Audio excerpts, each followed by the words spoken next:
जम्मू संगवारी मला राम राम जय जोहार छत्तीसगढ़। संगवारी हो मैं हूँ मुस्कान और मैं आप मन ये बता बर आए हूँ कि मैं आप मन बर एक चैनल लेके आया हूँ जेकर नाम है अमृत स्वर। आप मला ज़्यादा कुछ नहीं करना है, आप मन जाओ चैनल ला लाइक करो, सब्सक्राइब करो और घंटी के बटन ला जरूर दबा दे। राम राम जय जोहार जय छत्तीसगढ़।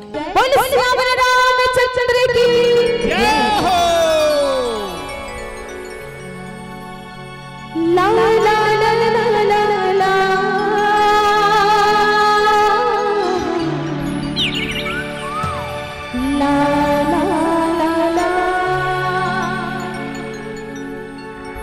मधुबनी में आना तू धीरे धीरे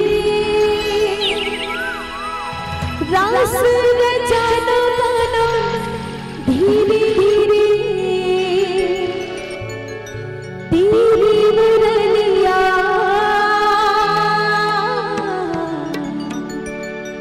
दिल